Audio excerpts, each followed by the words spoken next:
Okay, we should be live. So, welcome everybody to the ninth episode of PodcAds. PodcAds is my podcast where I interview the maximum experts of meta ads in general. I hope we are live. Yeah, we are.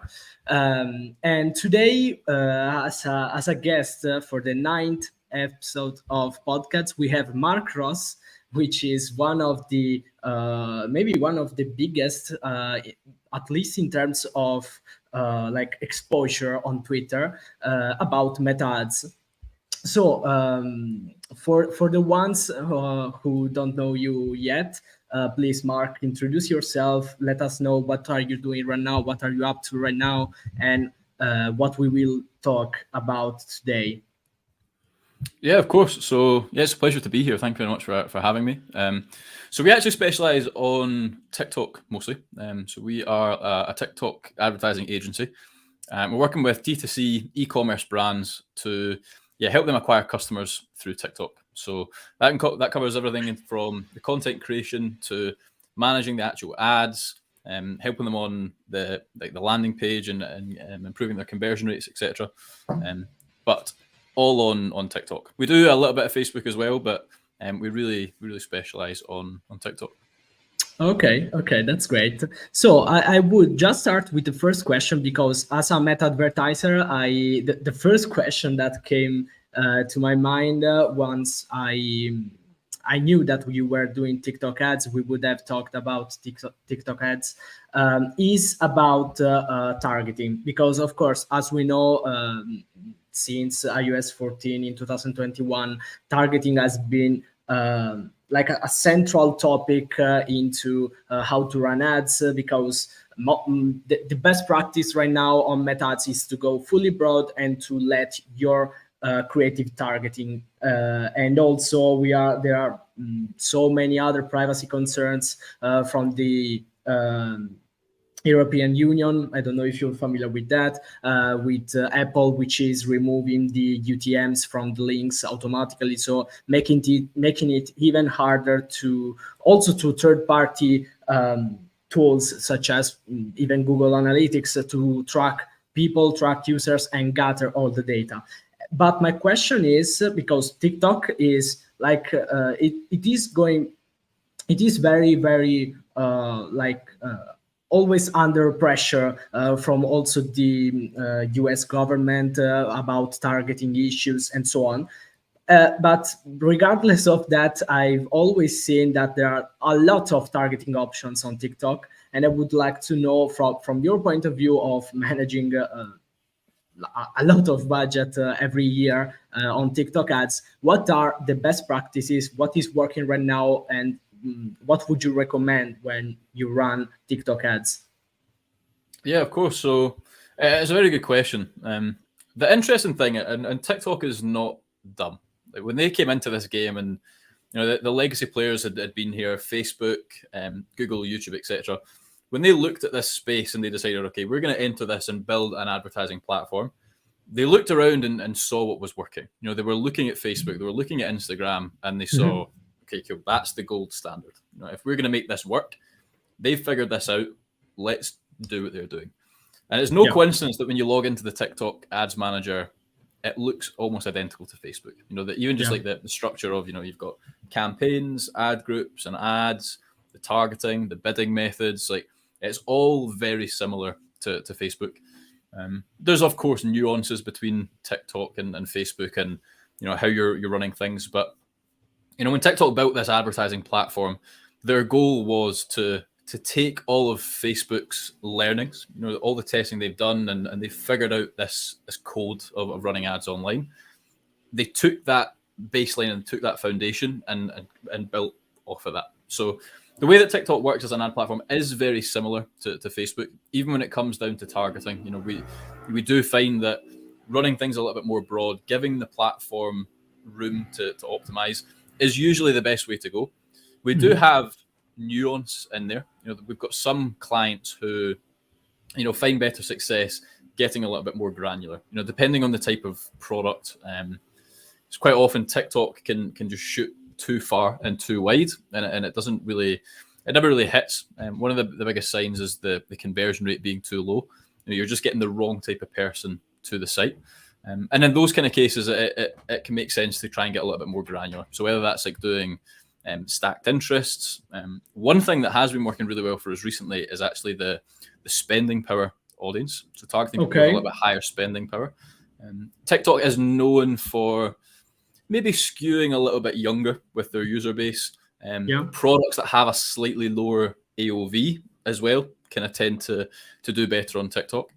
But recently we've been seeing kind of using that spending power audience on several clients now has been working pretty well. But again, with targeting, I mean, it comes down to like, there's no guarantee that spending power option will work for your brand or for any brand. Of course. It really is a case of, come back to those first principles, and for each account, go back to the basics. Start on broad, run that, try it a little bit else. Let's try a stacked interest. Cool. How did that go? Let's try spending power. How did that go? Like, you should always be testing, because even account to account, between our clients, there's different things working. But the general practice, I would always recommend start broad and then test your way out from there and see where you end up.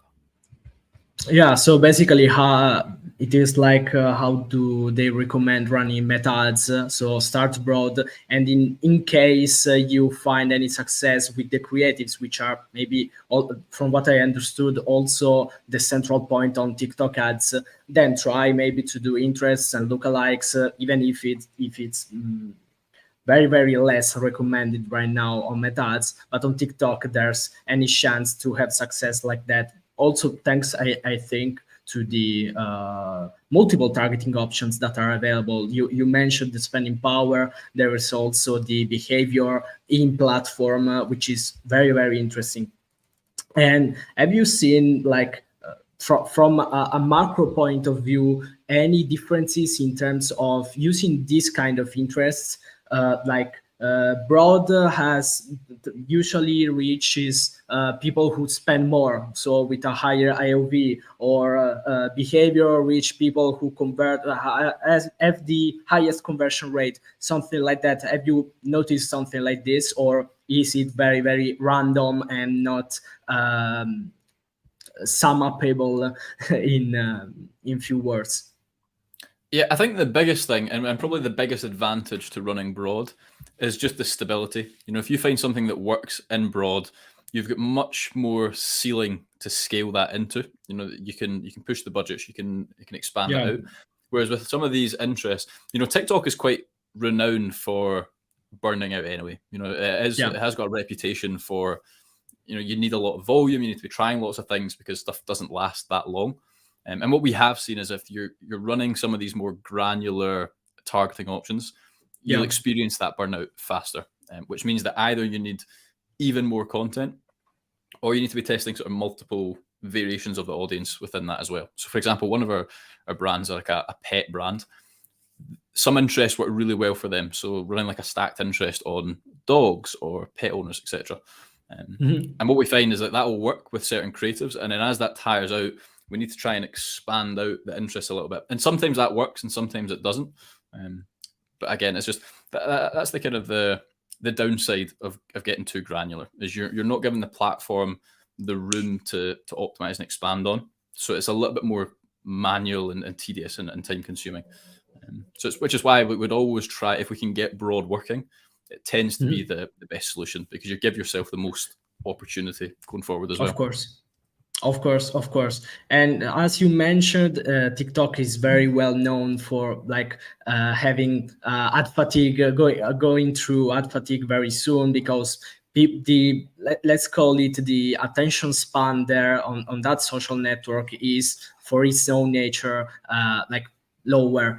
How do you face the challenges, of course, of running ads on TikTok for DTC brands and staying always up to date and understanding that your ads may occur to ad fatigue faster, or at least more easily? Yeah, definitely. It's probably the biggest challenge that the brands face when they try and run on TikTok, is just the sheer demand of content. And really the solution to that is just systems and processes. If you're going to come onto TikTok and you want to run ads on this platform, you need to make sure that you've got your back end locked in so that you've got a consistent pipeline of content coming through. You need to be fueling that ad account with tons of content if you want to scale, more so than you would need for Meta or any of these other platforms, really, like Snapchat, etc. TikTok is renowned for burning through creatives faster. Sometimes we're seeing, like, on average, we're probably getting like 7 days out of a creative. Sometimes it can be quicker than that. Sometimes it can go a little bit longer. But I'd say about on average, we're going through creatives in about 7 days. Now, on the back end of that, you can try and extend the life of that creative by mixing up the hooks, creating different variations. Adding like the reply to comment box is a really good way to extend the lifespan of your creatives. So you just take your winning piece of content and add in a comment. It's like, oh my God, I just bought this and I didn't think it would work. Or I mean, there's endless. You can play around with those comment boxes. They're actually a really good strategy to create new hooks. So there is kind of strategy you can use to extend the lifespan of content. But I would say the more beneficial thing is just having a fresh pipeline of content coming in. So a couple of ways that we do that as well. Actors are a fantastic way to get volume of content for cheap. Another really good tip as well is use some actors and build up a bank of stock footage. I say stock footage, but like B-roll type content. So for example, say that we're selling this water bottle, and it could be, the target is people who go to the gym and they're trying to stay healthy. What we'll do is we'd get multiple actors and say, okay, we want you to go to your local gym and get lots of footage of you, doing workouts. We want you going into the gym. We want you getting changed in the changing rooms and getting ready. Building up this bank of like B-roll and stock footage, which you can then use in ads and use it as like storytelling. So it's like all that footage can be used to like create this video around going to the gym, the problems you face, maybe it's about the commute and having the right bottle that fits in your bag coming home from work, etc. So that's a really good way to like just build up a good bank of footage which you can use in your content. And then when it comes to making iterations, etc., you've got tons of assets there that you can use. Another tip that we use to get content is if you find a really good creator, lock them in on creating 10, 15 videos a month for you at a better rate than if you were just going to be paying one-off creators, because it's a much more efficient way to get the volume of content. And what you'll find is it's like not all of those videos will work. Maybe it's like 5 to 6 of those creatives perform well, but that's enough. It's enough to keep you ticking over. You're looking for those golden videos that help support the spend. Yeah, totally understandable. So what you recommend is like have a storage of videos and assets that you can at any time even mix them up to make the same video but with different hooks, different styles, and also the thing that you mentioned of adding the question on the top.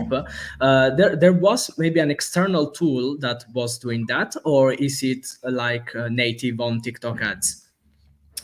So there's 2 ways you can do it. Either you can leave an actual comment on TikTok and like just get someone to fake it. Yeah. But there's a website called talkcomment.com, like TOK comment.com. It's made by, I think it's Michael Sanchez on Twitter, actually. A really useful tool where you go on the website, you can upload a little profile picture, you type in what you want the comment to say, and it spits out a little PNG image, which you just stick on in Premiere Pro or wherever you edit your videos. And you can just spin up like tons of comments.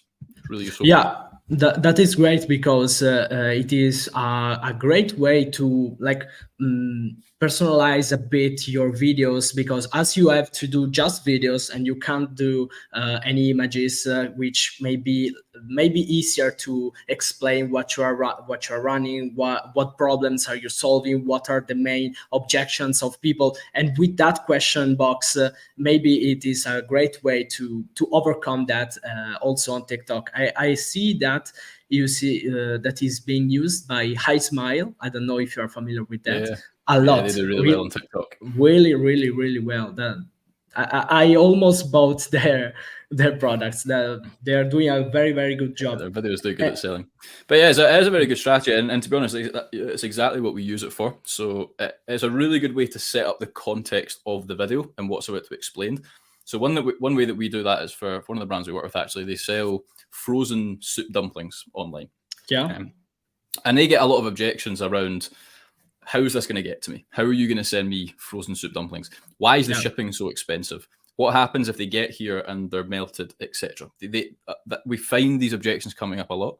So what we'll do is on TikTok is we'll create custom retargeting creatives, which go after people who have, maybe seen the ads, they've clicked, they were interested, but they didn't get over the line. There was something holding them back, saying, I'm not ready to buy right now.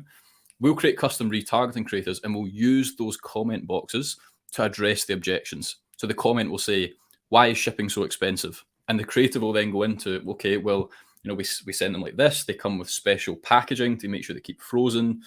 We send them custom to your door, blah, blah, blah. So it's like addressing the objections they've had. What happens if they melt on the way? The video talks about, oh, don't worry about that. We've got our guarantee. If they show up and they're melted, just send them back. We'll send you more for free, etc. So these reply to comment type creatives are really good, especially bottom of funnel, for addressing those objections and getting people over the line again.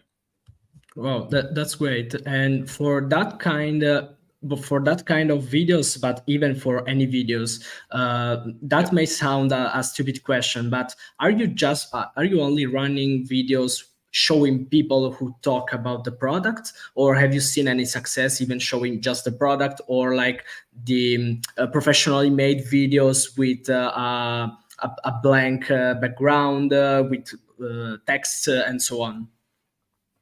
Yeah, not so much like professional videos. One thing with TikTok is you kind of want to lean away from being too overly produced. When people come onto TikTok, they're expecting content that's shot on an iPhone. Like the whole app has been built off of, point and shoot, people on the go, editing inside the app. That's the kind of content they're expecting. There's ways that you can get away with doing higher production stuff, but I would say that 80 to 90% of the content that we're running is like iPhone shot, quite authentic, looks like it could have been made by anyone around the house. That's the kind of content that we see does best. So yeah, I'd say that's the majority of it, but it doesn't necessarily need to be someone talking to the camera, traditional UGC. Something that is working really well just now is the AI voice. So it could just be shots of the product or you going about your day, etc., and using like the AI voice to talk over it. That's working really well. The one thing I would say is that what works really well on TikTok is like story-based creatives. So, if you can explain how this product fits into your life or the journey that you've been on Facebook, you can get away with being a little bit more what's the right word? It's not markety, but you know what I mean? It's a little bit more direct and a little bit more salesy. Where it's like, traditional hook, here's my problem, benefit, if you want to guarantee, etc. It comes across as an ad. Whereas on TikTok, people want to feel that authentic experience. They want an everyday person who says, guys, I need to come on and tell you about this product. I've been struggling. I've been going to the gym and I've been looking for a water bottle that fits in my bag. And I've tried these 3 different kinds and every single one of them didn't work. This one had this problem. This one had this problem. It was really annoying me. But I've just found this one and it's blown me away. Like, I need to tell you about it. And it comes across as very authentic, very genuine. There's a story in there of someone's been through this and this has become the solution to my problem. And I'm on here to share it with you. That's the kind of stuff we see working really well on TikTok right now. You kind of need to blend it in more as an ad. When TikTok first came out, their whole motto behind the ad platform was make TikToks, not ads. And that became a little bit cliche and it became a little bit cheesy and everyone was like saying it. And I think it lost a little bit of its meaning. But that still very much holds true today. People are on TikTok for entertainment. Like if you think about what TikTok is actually, it's a competitor to Netflix. It's actually not even trying to compete with, okay, it is trying to compete with Instagram, etc. But it's kind of in a different ballgame where, back in the day, people would go home and they would sit and watch TV at night and they would come onto Instagram to see what their friends were doing. And even if you go on Instagram today and you look through stories, it's full of people that you kind of know or that you follow, or you've opted in to see their content and you said, I know who these people are and I want to keep up with what they're doing in life. When you go onto TikTok, it's just random. You go on that For You page and TikTok is just dishing you things. It's just entertainment. It's random videos, it's funny videos, it's recipes, it's cool content, etc. It is much more of an entertainment app than some of these other platforms like Instagram, etc. So when you're making ads and you come on here, you need to have that in mind. It's like, how are we capturing attention, entertaining people, and creating content that they actually want to watch, which at the same time builds desire to buy the product. And I think that's where a lot of people go wrong coming over from Meta, is they try and force the sale too much without having some sort of story, being funny, being entertaining, etc. I think that's the biggest thing for TikTok. This is great. That's great. That's so interesting. So you have found more success on TikTok by running stories, story based videos that talk about your product from a personal point of view, because that's what people expect to see for as the platform is intended to be used. So you see random content, you want to hear stories that you don't know about, because otherwise you would go on Instagram, which is not, as you said, the main competitor. I also think that because even in my evenings, I prefer sometimes to scroll on TikTok rather than seeing a random video on Netflix of something that lasts for 30 to 1 hour and a half. So this is so interesting, and I want to ask a question that is related to this, because you say, okay, storytelling sells more because they are not like as you said, salesly videos, as they are intended to be on Meta to perform well. But a question that came to my mind when I first started running TikTok ads for my clients. I'm currently running maybe for 2 clients TikTok ads, but the problem still persists, because I don't know how much is the impact of TikTok ads on the sale, because of course I can see the dashboards on TikTok and they say, okay, you have 1, 2, 3 conversions per day, and maybe I see that some of them are maybe even overlapped with Facebook, because of course all the attribution problems that both platforms have. But the first question is like, what is, in your opinion, the role of TikTok ads in the sale? So for awareness, for discovery, for sales on the bottom of funnel stage. This is the first question. And the second question, which is related to this, is how do you overcome the problem of uncertainty between defining the success of your TikTok ads, comparing it to the success of Meta ads?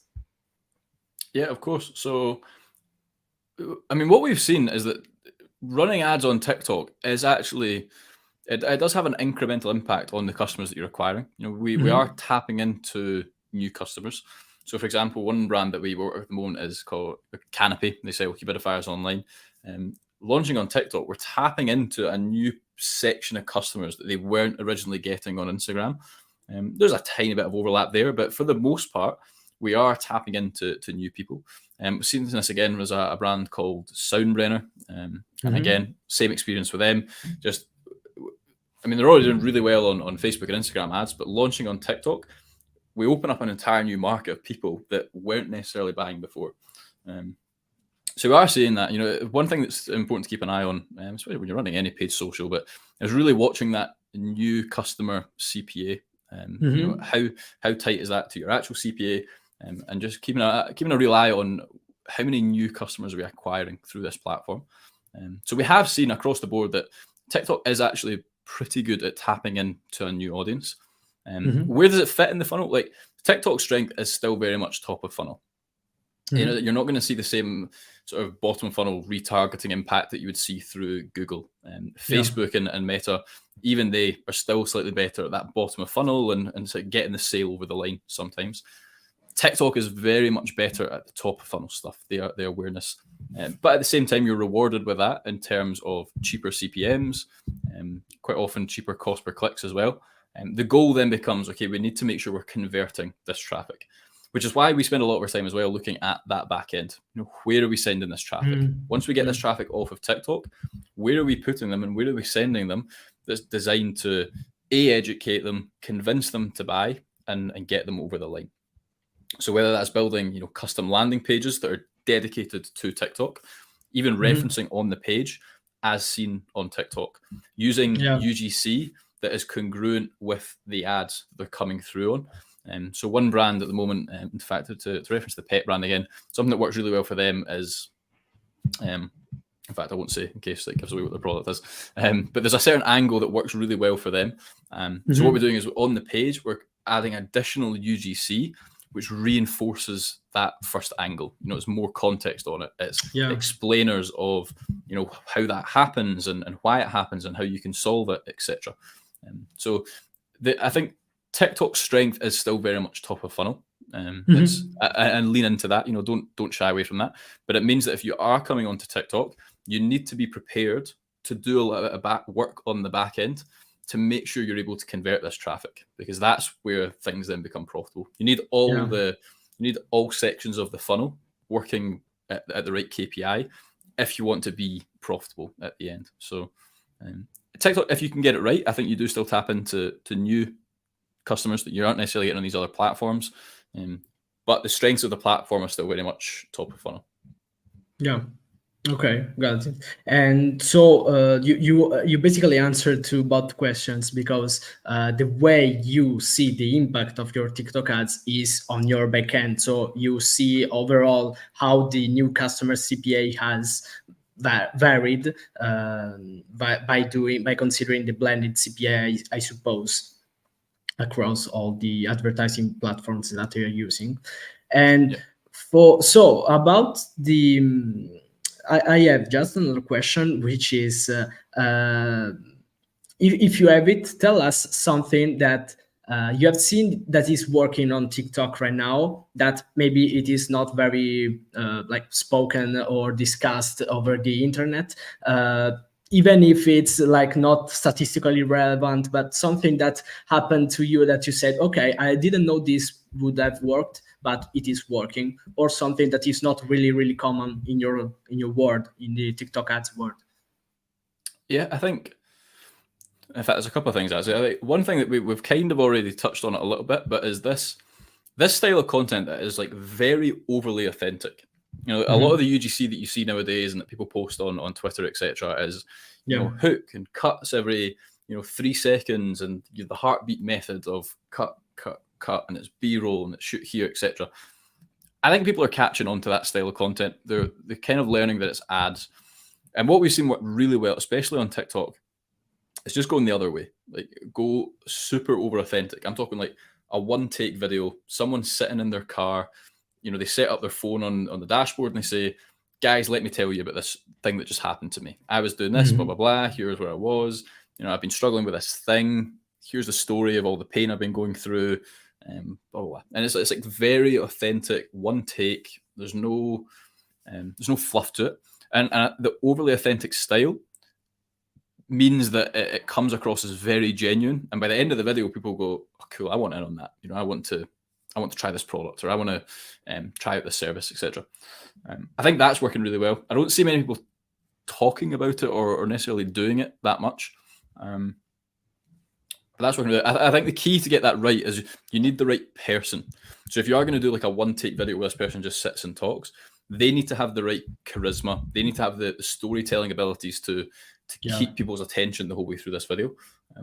But if you can get that right person with the right script and the right angle and the right message, that's been absolutely crushing it at the moment. And I don't see too many people talking about that. But another thing that's starting to come out that seems to be doing really well is TikTok Shop. It's a fairly new initiative, but we're seeing a lot of people who are having success on it. Brands, either our own clients or even just people on Twitter, starting to talk about it and saying, how amazing it's been for them. But even if you just look at the platform itself, whether it was Meta or TikTok, they are heavily incentivized to make that work. And you can see with the ad credits they give out for people to spend on shops, or TikTok subsidizing sales that are coming through shop. They'll slap a 50% discount on the product and they'll cover the costs. So you're still getting all your money, and TikTok is paying for the discount. It's very clear that these platforms really want this to work, which makes sense. They're heavily incentivized to do so. They want to keep all the data. They want to own that sales channel. But I think that's an exciting thing to look for, because they're dumping a lot of money into it. They're highly incentivized to make this work, and I think they've got the resources to make it happen. It's just about getting the adoption from the general public to make it happen, and for people for it to become the norm to check out on these platforms. But all the data we're seeing so far is that it's pretty promising on the front end. Now, is that just because it's being heavily subsidized by TikTok and they're offering all these discounts? Maybe, but I think it's an interesting thing to keep an eye on right now, and we're certainly pushing all of our clients to be on shops, to get set up and try and maximize it just now where they can, kind of get ahead of the curve. Okay, what is this that you are mentioning? It is called shops. I'm not familiar with that. I'm not very updated to TikTok, and I don't know this. Maybe even some of the people that are listening to this podcast don't know what it is. Can you make a short recap about what it is, just for context? So shops. Instagram's got the same thing. So Meta's got their own version, which is like Instagram Shop. Okay, so the products into the app instead of going outside to an e-commerce. Okay. Yeah. So you load your products into the app, and then the whole checkout experience happens within the app. You don't even leave the platform. Okay, that's great. And that changes just like the user experience once they click on the ad, just like it is on Instagram, that they see the product that is tagged, but in the ads don't change. The ads are just the same. Is that correct? Also on TikTok? Yeah, so ads are pretty much the same. It's just on the back end the way you'd set it up. Rather than sending the traffic to the site, you send it to TikTok Shop. Yeah. Okay, that's great. And there's another question that came to my mind because it is the 19th of September, and many people are starting asking also for Meta ads. But I'm curious to know if there are any best practices for TikTok ads during Black Friday. So if you are maybe running on like videos with just today there's 25% on off. Like as a banner in your videos, or if there's like a more complex strategy that can be applied from your point of view, from your experience, or from what are you going to do this year? Yeah, I think the first thing is pretty obvious, is just the content demands. If you're going to be spending hundreds of thousands through this platform over the space of a month or two, you're going to need a hell of a lot of content to support it. So I would recommend stocking up on your content now. Get that in action just now, so that by the time you get into October, November, December, you've got a bunch of content sitting there ready to go. Something that we actually do is a good way for testing mass creatives at the moment is run those creatives on add to cart. So when we're running an account, we know that, and we're running targeting complete payment, we're running as normal, we're scaling, etc. We'll go and look at the data and say, okay, what's our normal add to cart cost here? On average, we're getting add to carts for $5, $10, whatever. What we'll then do is, if we've got a bunch of content that we've got and that we want to run in the future, so let's say, for example, coming into Q4, when you want a lot of content there ready, but you also want to have an idea of what's the good content, what's the stuff that's going to work, so that when Q4 rolls around and you need to just be throwing content into the account to keep it alive, you've got an idea of, okay, here's our best performing creators. What we'll do is we will sometimes run campaigns or ad groups specifically optimizing for add to cart, and we're just looking for, is the benchmark cost per add to cart and this new creative, does it match up with our typical add to cart when we're running normally? And if it is, then it's a sign that it's a good creative, and we'll take a note, we'll store it and keep that ready to go. So that's the first thing coming into Q4, is I'd build up a bank of content and have that ready. But I'd also try and get a little bit of an indication on what's the best kind of content. And by doing that on Okay. add to cart, you can do that cheaper, more effectively, and sort of figure things out a little bit faster. So that's the first thing. The second thing I would strongly recommend is trying out video shopping ads. So these are slightly different to TikTok Shops that we just spoke about, but they're essentially like catalog ads, where when you're on TikTok, when you watch the ad, sometimes what will happen is in the bottom left-hand corner, it will come up with a little card, and it'll have, the product image, and it'll say, blah, blah, blah, and it'll have the price, etc. That worked really well for us last Q4. They seem to work best when you have a strong offer. So if you've got like a bundle that's got a strong 50% off or something, you've got like a really strong offer. They work really well. Then for some brands, we're spending like 60% of the spend over November and December was going through video shopping ads for some brands. So it's worth a test. I'm not guaranteeing that it's going to work for everyone out there, but it's certainly something that I would give a shot, because for several brands last year, we had a lot of success running them. There's definitely a lot of space to test and things to try on TikTok, I suppose. This is great. And as closing questions is, how do you see the TikTok ads landscape for the 2024? So what do you expect to be? Will it be maybe more relevant in the overall advertising spend on percentage for every brand, or are people maybe going to be even less more comfortable in purchasing from TikTok directly? How do you see the TikTok's advertising landscape evolving for the next year? Yeah, I am very bullish on TikTok going forward. I think the stat came out. There was a report recently just came out. I can't remember exactly the name of the report, but it was like an official social report. I'll try and find the name for you after this. But for the first time, the monthly user time spent on the app, TikTok was now ahead of Instagram.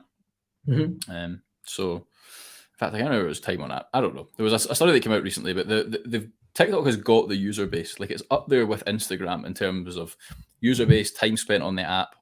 They've got the users there. Now it's just a question of, let's really hone in that back-end ad platform. A lot of these other platforms like Snapchat or any of these other platforms that have came and tried to challenge Meta, they never really managed to get it going. They never were able to hold the user base that like Meta were with Facebook and Instagram. But TikTok has really cracked that code. Like, they've got people downloading the app and spending time on there. Now it's just a question of continually optimizing the back-end ad platform to make it as effective as possible for buying traffic, which is where I'd say it's not been quite as effective as Meta up until now, which is also why majority of brands still have most of their spend going through Meta. If you are an e-commerce brand, a lot of that ad spend will still be on Meta. And then TikTok at the moment is kind of the place where you can diversify, or, once you've got Meta really optimized, you're tapping into a slightly new audience on TikTok. But I think that TikTok is going to continue to catch up to Instagram. Even when you look at the initiatives that TikTok bring out, they're constantly trying new things. They're bringing out new updates, bringing out new features. If anything, I would say that they are innovating faster than Meta are. Meta brought out the Advantage campaigns recently, which was a big update, but there hasn't been that many like major new releases for Meta. They know what works, they run with it and they go. Whereas TikTok's constantly bringing out new things. They're bringing out smart performance campaigns. They're bringing out just recently they brought out the new attribution window targeting, like on an ad group level, so rather like the entire ad account now. They've constantly got new features coming, so they're on it. They're on top of it. They're consistently making steps in the right direction. Even over the last 2 years since we've been, in fact, it's been like 3 years now since we've been running on TikTok, it's come a long way in terms of being able to convert that traffic and find the right people. So I think it's only going to continue to improve. Will it overtake Meta? I think that's a big ask. I don't think it's going to be able to pull that one out of the bag. But as a brand, if you are an e-commerce D2C brand, I don't see anywhere else that makes more sense to diversify your ad spend than TikTok.